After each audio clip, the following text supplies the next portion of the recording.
Well, why don't we actually have each of you introduce yourself and just say who you are, where you work, but not your entire life story, if you don't mind. All right, each of you. Because it is indeed long. I know. Good morning, everyone. I am Lynn Gray. I am the director of California's Office of the Small Business Advocate, which is inside of the Governor's Office of Business and Economic Development. Thank you. Perfect. Thank you for modeling. Sam. My name is Sam Brownell. I am from Washington, D.C. I actually discovered Ben is my neighbor about 2 miles away. So I work Stratus Wealth Advisors, and what we do is succession planning. So we help business owners figure out how to keep their company going, and worker ownership is one of the great transition options that are available. So that's what we'll talk about a little bit more. Mayor. I'm still Melvin.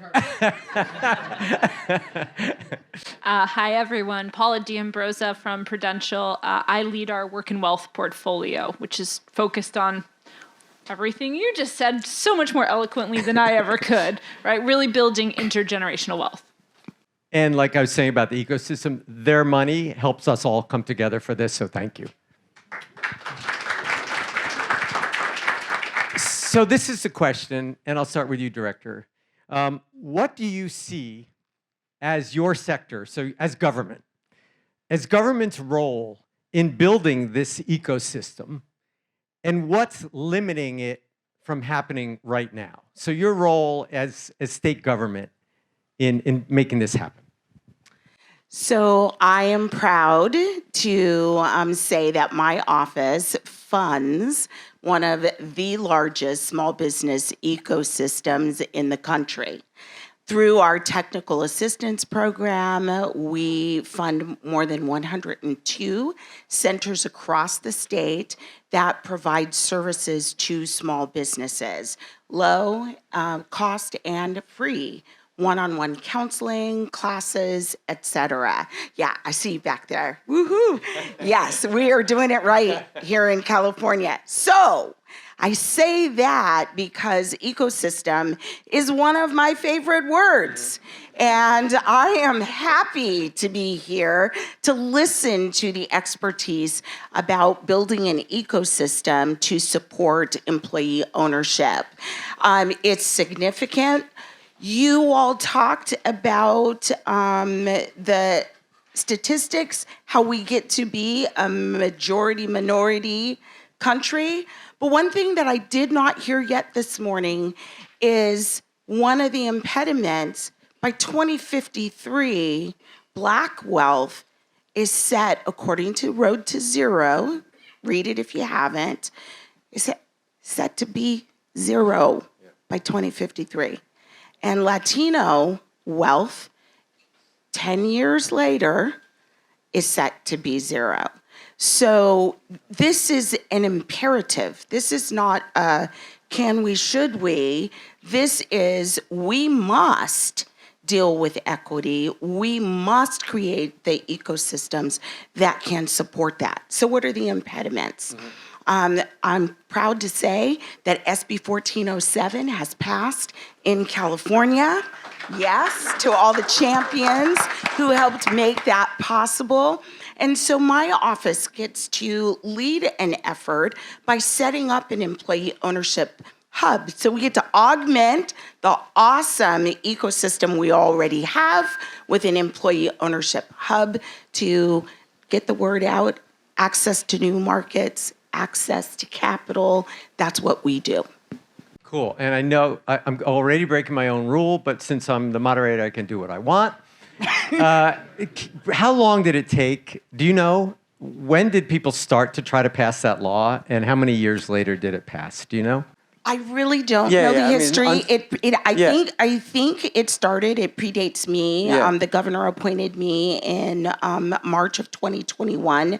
So I actually think that the history on this predates my term as director, but I do believe it's been a good little while. Yeah. And that's the point I'm making. It's like when you get those transformational pieces of legislation, it's not like they popped up automatically overnight. They usually failed for 3 or 4 legislative terms. And And yeah, And it's not appropriated yet, right? So while we have the legislation, there is no money. It is not funded. It is not appropriated yet. Hint, hint. Yeah, no question, no question. Excellent. Sam, same question. What do you know, what do you see as the key things from your perspective from capital and the like that is needed for the ecosystem, and why isn't it happening? Yeah, good question. So a couple of things to think about, and the mayor talked about it earlier, and from our perspective, it's this transferability, right? Transferability of assets.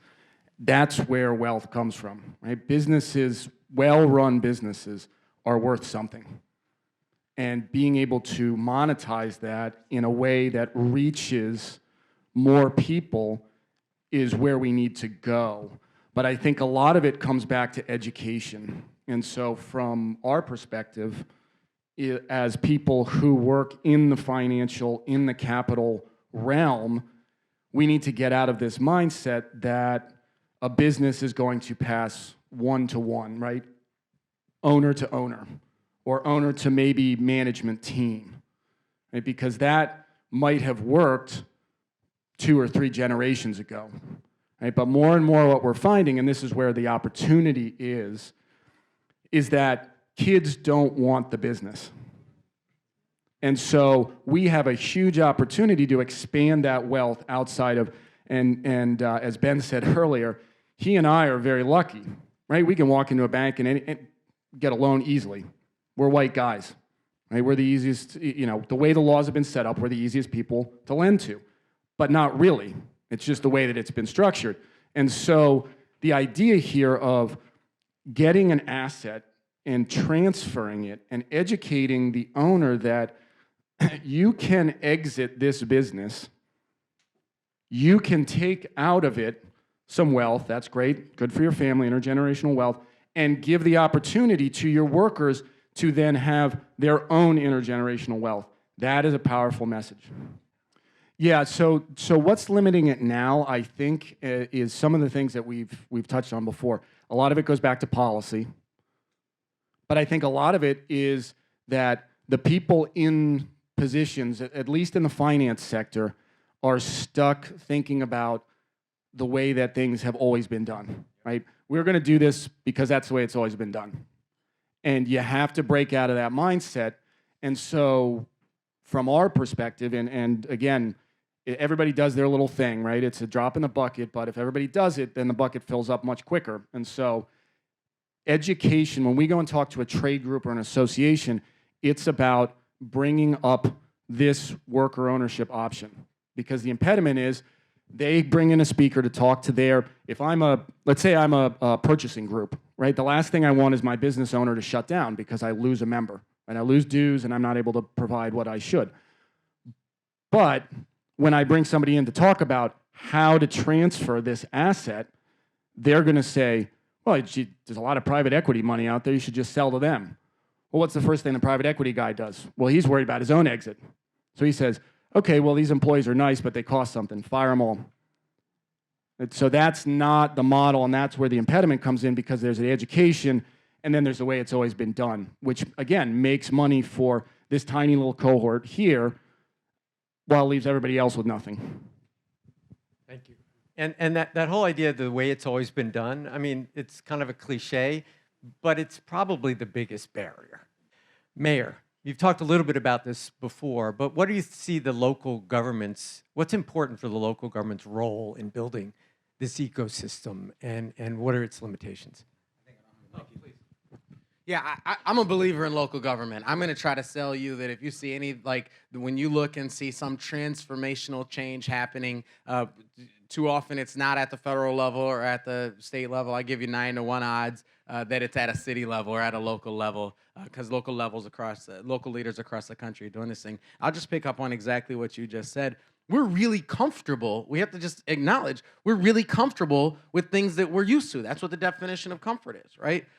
What we're used to is deep poverty. What we're used to is inequity. What we're used to is disparities. And so we have to figure out how to balance our discomfort with the processes against our discomfort with the outcomes against our comfort with the processes. And so I think at the local level, the biggest challenges for us, the biggest limitations for us are really our creativity and our courage. Cities spend an enormous amount of money, and one of the core things we expect cities to do is to focus on business recruitment and retention. We do that. But of course, when we transfer money, when we and in truth, we have a very significant history transferring wealth. A very significant history. It's not even a new body of work for us. But when we transfer wealth to a corporation, or when we transfer wealth to large entities, or when we transfer wealth to an individual person who's a developer and has millions of dollars to bring to the table, that's laudable. But so I told you a little bit about our guaranteed income pilot. We're in the process right now. We have 333 families who are receiving a $500 monthly benefit, unconditional cash transfer for a period of 2 years. And when we launched that, one of the guys who ran for lieutenant governor last year in Minnesota, he's a former Viking, so literally a multimillionaire, who got on Twitter and railed about how some people have lost appreciation for the value of work. I usually know what people mean when they say some people. And this is a guy who literally got a $60-some thousand forgivable loan for his 2-person public speaking business in which the other person is his wife, right? And and I tweeted back at him, I'm like, look, our families, those 333 families will just take your same plan if you don't like our policy. Like, I'm sure they'd be happy to do what, to value work the same way you do. But I would suggest, I don't think anybody on the planet is a better money manager than a low-income single black mom.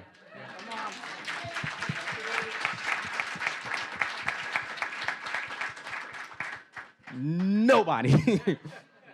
And so all that is to say is our creativity to say, look, we're talking about a new application of something that's really an old muscle for us. And then our courage to say, you know what, we know we're going to get criticism. Anything new always will by definition. We know we're going to get criticism, but we believe in this enough to push through it. Thank you. And what I've seen over the years, Mayor, and I've seen it from your own people, is the courage is not just from the mayor. It's from the people that work for the mayor, that the mayor's emboldened to have the courage to do what the mayor wants. Can I say something about that? Yeah. And it's true. And it's about the city, right? It's about the city. Believe me, we are really good at yelling at elected officials who we disagree with. We're less good at calling the person who's putting forward a proposal that we agree with and saying, hey, we've got your back.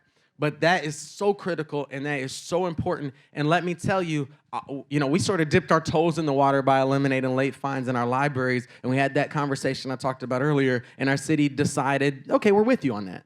So we, launched college savings accounts, and our city said, "Oh, okay, we're with you on that." We eliminated we eliminated water shutoffs for non-payment, and our city said, "We're with you on that." So by the time we got around to guaranteed income, our city was like, "Yeah, we get what you're trying to do, and we support this body of work." And so we're able to move this body of work. And the truth is, it doesn't require an enormous amount of courage for me because our community follows that, and our community gets that. And it's not just from my communication, but it's because we have all kinds of advocates in our community who are telling the same story. Yeah, absolutely. Thank you.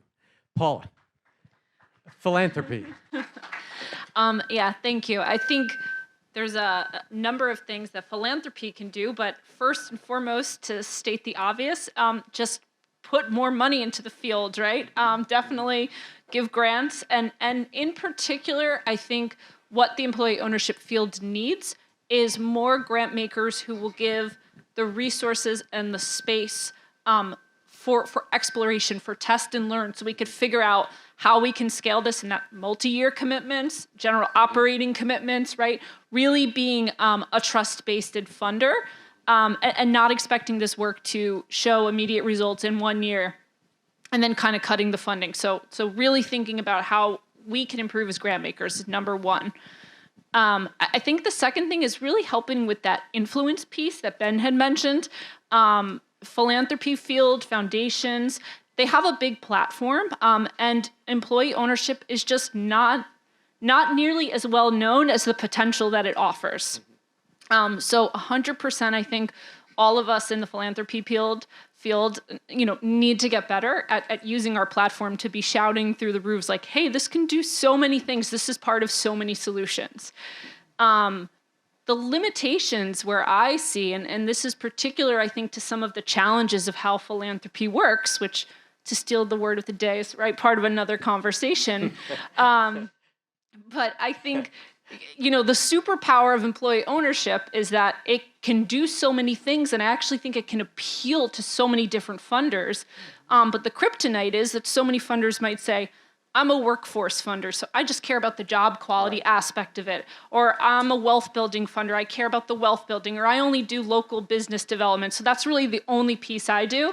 And that really limits the ecosystem, which we have to build. So 100%, I think funders need to understand that they might be funding this for one specific reason, but we all have to work together to build this ecosystem. And that means understanding all of the potential of employee ownership and all of the things that need to happen to build a scale.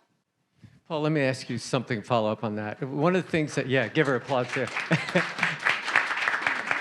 One of the things that always kind of was mind-blowing for me was that philanthropy, and I'm making a broad statement, but it's largely right. There's exceptions like you, like the sponsors, basically, and that's 3 out of many, many. And it's, for some reason, business growth, employee ownership doesn't seem to be a philanthropic activity for people. Yet, funding, a training program or a financial literacy program or programs are good. Wealth building, ways for people to actually build wealth for themselves, not philanthropic. Why? And do you see that changing at all? Yeah. There's a lot of reasons. So 100%. I think part of it is that philanthropy as a whole is much better at programmatic funding than they are at systems change funding. And that's a problem no matter what topic we're talking about. And part of that is because how philanthropy is structured in that, we, in essence, as a program officer, we're making a case to a board or to our leaders, and they more easily understand the tangible results to say, hey, I trained 10 people versus, well, I had a convening and we did narrative change and maybe we convinced some people to understand why this is more important. So I always, the approach I always take to my partners is just to be candid about that and say, hey, we want to do system change. Help me figure out how to make this case. Help me figure out storytelling. Because it's a storytelling exercise more than anything else. And I think philanthropy just has to have more courage to get creative with how they tell the storytelling to support systems change. And Paula will hate me for saying this, but when you go to your funders who don't know Paula and Prudential and whatever it is, to the extent that you can say, this isn't crazy, the Prudential Foundation and Financial, they do it. And if you're willing, I'm happy to connect you to Paula, who's a national funder doing this stuff. Not for money, but for validation that this is something doable. And the other thing I've learned in doing national stuff is somehow people are more impressed when someone nationally tells them it's okay than if someone in the next door tells them it's okay. And so use it. Sorry, Paula, but use that. So I know we don't have that much time, but I thought maybe we could spend some time just having everybody, starting with you, Paul, and we'll go back the other way, just talk about what do you see that you are encouraged by, whether it's in philanthropy or anything else, in the evolution of this ecosystem or field. There's a lot of people who are saying, hey, I want to learn about this, particularly in the wealth building space. A lot of the work we do is really around how do we find these big wins, they're the big bets, or the things that are scalable to address, all of the income gaps and wealth gaps that we were talking about earlier. And I'm starting to see people saying, hey, employee ownership is one of those tools in the toolbox. So that really excites me. I honestly think this is the moment, This is the moment for employee ownership. The other thing I would say that I'm starting to see, and this is something I'm personally interested in, it's kind of nascent, but it's growing. People talking about the shared ownership economy and linking all of these different things as we talk about equitable asset creation, intergenerational wealth building. And by that I mean linking everything from employee ownership to home ownership, shared equity options, or commercial equity real estate options, or even things like the Alaska Permanent Fund, like citizens' dividends, right? What are all of these shared models that can really jumpstart what we need within the, by 2045 or whatever. And in a lot of rooms, employee ownership is being mentioned in these same conversations. Nice. So that's exciting. That's nice. Mayor, what do you see happening in the city or anywhere that gives you encouragement? Yeah, I'm really excited about just the extent to which the momentum is on our side. It feels like the momentum is incredibly on our side in St. Paul and across the country. We've seen things happen in the last couple of years. They literally just like 5 years ago when I first got elected mayor just didn't seem feasible or plausible. I mentioned our guaranteed income work. I'm one of the national co-chairs of an organization called Mayors for a Guaranteed Income. Thank you. 5 years ago, former Mayor Tubbs, Mayor of Stockton, California, started this guaranteed income pilot. And the country was like, look at that guy, like, doing this weird thing like in isolation. Today, literally yesterday, we signed up our 106th mayor as part of the pilot. And we've got over 4 dozen city-run pilots across the country moving dollars to a significant group of folks. I told you guys about the Rondo community that I grew up in. Completely neglected to tell you that literally last month, our city council passed our proposal called the Inheritance Fund to provide up to $110,000 in fully forgivable financing to help descendants of people who lost properties on Old Rondo purchase a home or renovate an existing home. And just the appetite that exists in St. Paul, the appetite that exists across our country for this, for radical movement toward a shared economy, seems to be really incredible. The ways we've come just over the last few years creates incredible hope for the ways that we can come over the next few years if we don't get tired. And just to add to that for a minute, what's really important. The one thing I've learned in the pattern recognition is, generally speaking, people are risk averse, not a surprise. And if you can give them at least one example of where it's worked before, like the level of calm that comes into them, right? So when you can point to St. Paul, that they've done that, you point to Prudential, they've done that. It is amazing. So being able to have those examples, which is why you need the network, is really, it's almost. It is in many times, and we had a network of mayors and their chiefs of staff that we did at Living Cities. St. Paul was active from the beginning. And what we found was mayors love to steal the ideas of other mayors, tell that mayor they stole it and that they did it better, but attribute the fact that they did it first, right? That actually, why nonprofits don't do that, why others don't do it, that's what we need. It's like steal, improve, attribute. All of my best ideas happen about 30 seconds after somebody just said it. Sam, what gives you encouragement? Yeah, well, just to finish up on that point, you're right. I mean, it's stealing ideas is a great thing, so do it. It really is important, and bring it back to wherever you're from. So from my perspective, this room is really cool, and so last night, if you were at the dinner, it was funny because they set the food out there, but nobody wanted to go first. Right? And everybody who is sitting there focused on their own thing sometimes thinks, boy, I'm working uphill, right? And you get in a room like this and you realize, no, I'm not. We may still be working uphill, but I'm not alone. And I think that's really a powerful message for all of us to take back to our communities because of the fact that, yes, I put my blinders on, I do my work, take care of my kids, be nice to my wife, all these things, and they're great, but, yeah, no, you're right, they're good. But it's having the ability to then pick my head up and say, wow, I've got people at a local level, people at a state level, somebody in the foundation world that I can reach out to. We can share ideas, and we can find a way to bring that education where we need to so that the people who are currently in the positions start thinking a little bit differently, because that's where it's going to start. And you said it earlier, Mayor, about the comfort. right? And too often we're comfortable doing what we're doing, and that doesn't really make any change long term. So, but yes, seeing a bunch of people who want this to work, that's really exciting.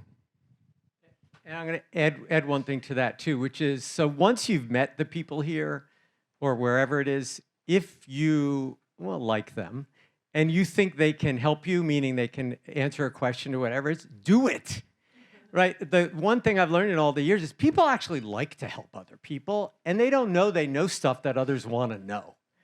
You know, so reach out. And one of the best things in the world is knowing people all over the country who are doing what you're doing. You know, you're having a terrible day.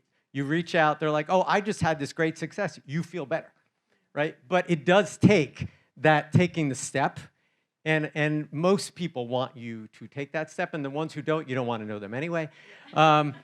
Director, what do you see that gives you encouragement, other than your appointment and the passage of the law? What do you see that gives you encouragement?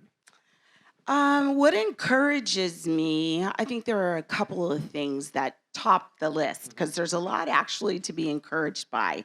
And I think number one, the silver lining in the pandemics of 2020 are, first of all, the recognition of the importance of small businesses to our economy as a whole. For the first time, I mean, those of us that have been doing work like this in the ecosystem for years, we've always kind of been the little dogs, right, in the community. Now there's recognition that small business, we are the big dogs. 2/3 of all net new jobs, right? So we are the big dogs in the economy when we come together collectively. So I am very encouraged by that, which leads me to point number two. I am encouraged by the conversations about equity, because to me, they are inextricably linked to something I talked about in my previous position, which is self-efficacy. We have seen for far too long that philanthropy, government, et cetera, that the investment in our underserved communities and folks that often share more than one marginalization point, that has not been there. And now there is investment in communities, in organizations, and a recognition that if you're going to help Black people better be receiving some of that money and authoring some of those solutions to help Black people. Likewise, my Latino brothers and sisters, my Asian brothers and sisters, American Indians, on and on and on.